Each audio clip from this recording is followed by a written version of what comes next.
Hey, what's going on, guys? We're back with the LG G6 and we're going to do a deep dive into the settings. So first thing you're going to want to do is switch to list view, and now we're going to just go through all the settings here and see what is going on with this phone. So start things off, we got airplane mode, Wi-Fi calling, which is a feature that's available on some carriers. This is the AT&T model.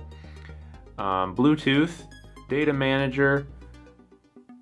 So this is the data manager that you'll find on any Android phone. We have call, which is call settings, share and connect. This is NFC, Android Beam. We got screen share and mirror link, LG AirDrive, which is a special thing for LG phones. Tethering. So if you have a mobile hotspot or Bluetooth tethering, you can do that here. And then we have the more section, which is some VPN and emergency alert stuff. So that's basically the connection stuff that you'll find on any phone. Then we go into the device settings. We got sound, nothing unusual here. There's a vibration strength, which is kind of cool. But basically your standard sound settings. And the notifications, we have the do not disturb settings here for setting that up. Apps for specializing what apps have what notifications. Lock screen, what you want to see on the lock screen. So nothing unusual there either. Here in the display section we have some new things. So we got the font type, font size, and you can also bold text. App scaling is how you choose which apps can use like the full display. So by default apps are in this 16.7 to 9 aspect ratio, and the full screen is 18 by 9. So this is basically 18 by 9, but they took off the nav bar at the bottom. But you can change apps to be full screen 18 by 9 if it is a full screen app. So if you would change like Allo, for example, to 18 by 9, it wouldn't look any different because it still has the nav bar on the bottom. But you can do that for all the apps, you can change that. Display size, you can adjust how apps look on the home screen, like how big they are and how much space you can, how much stuff you can see on the screen. I like to keep that in the medium size there. Comfort view, which is what you'll use for night. So see, when I turn that on, it like removes all the blue light. Unfortunately, there's not a like schedule for this. I'd love to have it come on automatically when the sun goes down, like some phones can do. Brightness, always on display, which you can turn on here.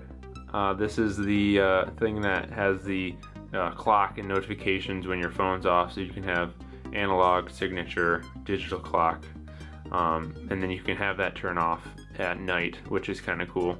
I don't use this feature though because I have a smartwatch, but you could use it. Auto rotate screen, screen timeout. Here's where you can choose what the home touch buttons look like. So there you go, you can add, maybe I want to be able to pull down the notification shade. Boom, now I can do that. And then lastly we have knock on, which allows you to knock on the display a couple times to turn it on when the display is off, and screensaver. Home screen settings, this is where you're going to choose your launcher, so I have it on the home and app drawer right now. And then you have some settings for that, so you can turn smart bulletin on if you want that. You can choose the wallpaper from here, the screen swipe effect, which is when you're moving left to right through your apps. Allow home screen looping, and that's it for that. On the lock screen, you can choose the type of lock you want. So I use the pattern unlock. There's also not code. Smart lock, which allows you to unlock your device when you're in trusted situations. Wallpaper, you can have a special wallpaper for the lock screen here. You can choose the position of the clock, so center or left. We can have some shortcuts. I have phone and camera, but you can add a couple more. Screen swipe effect, there's a few different effects that you can choose from to when you unlock the phone. I use basic circle. There's a weather animation that you can have, contact info for lost phone, and then how long the lock screen actually stays on, and the power key instantly locks it. Moving on to theme, there are a few themes you can choose from here. I'm using one called Pixel Dark, which I downloaded from the Play Store, but these are a few preloaded ones that you can try out. Smart settings is an LG thing, sort of like Smart Lock, but for actually doing things. So like if you're at home, you could have Wi-Fi automatically turn on, and then when you leave the house, you could turn it off. When you plug your headphones in, your podcast app could automatically open, stuff like that, which is pretty neat. Here's the storage where you can see how much stuff is using up storage. This phone has an available 32 gigabytes. Battery and power saving is where you can see all your battery usage. So I am at 82%, 3 hours off the charger. And then you can see the battery in the status bar, which I have enabled. Have battery saver turn on, game battery saver, and all that good stuff. Memory, you can see how much memory is being used. So I'm at an average of 2.9 gigabytes of memory being used, which is completely fine. Smart cleaning. This is one of those things that you probably don't want to be using. This is gonna kill all the apps and just clean everything up. And it sounds like a good idea in practice, but Android is built to manage that stuff. So messing with these things kind of messes with how Android is supposed to work. Apps, here's where you have your list of apps. So if you want to change some permissions or you want to force stop it, you can go into the storage, clear data and cache, all that good stuff that you know about. Tap and pay. This is the Android Pay thing. You can select your default app. I only have Android Pay, so that's going to be my default app, obviously.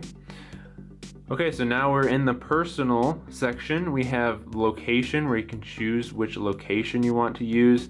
High accuracy and GPS is the best, but it is the most battery intensive.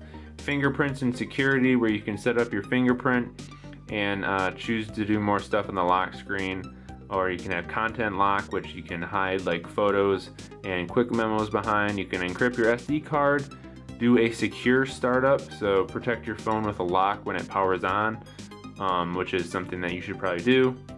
Phone administrators, so this is apps that have administrative access. Unknown sources, installing APKs from places like APK Mirror, you're going to want to turn that on. Trust agents, screen pin, and usage access. So now we have accounts and sync. This is just all the accounts that you have signed in on your phone, basically. Language and keyboard. Here's where you can set up your keyboard and choose the keyboard that you want to use. I'm using Gboard, and then you can go into the settings for that app and customize it.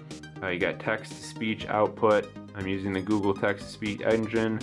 Pointer speed and reverse buttons, which is stuff that you are not going to need to use. Backup and reset. If you're going to want to do a reset or a backup your data, this is where you're going to want to go. You can do a factory data reset from here also. And then you got the Google services, and this is all the in-app settings for all the Google apps on your phone. Now at the last section here, we are at system. Shortcut keys. So LG phones have shortcut keys. You can capture plus, which is like a screenshot that you can draw on by pressing the volume up key twice, and then you can do the volume key down twice to launch the camera. I turned that off just because I accidentally launched it a couple times. Date and time, you know what to do there. You can customize the date and time if you want, but most people don't ever touch this. Accessibility, so stuff for the hearing and vision impaired, motor and cognition. You can have a shortcut for accessibility features. And then if you have apps that need extra access, this is where you can do that. So here are a few apps that I have installed that need extra access. Developer options is the thing that you can unlock from the About phone, and there's a ton of stuff in here. It's kind of like a secret menu. I won't go over all that because most people don't use it all. And then last is the About phone, and this is where you have all your phone name, software update. You want to check for a software update. See if I have one. No. You have like battery info, status info, hardware info, software info. So this is where you can turn on the developer settings by tapping the build number a bunch. We are on Android 7.0. There you go. And that's pretty much it. There's regulatory and safety information, which you don't really care about.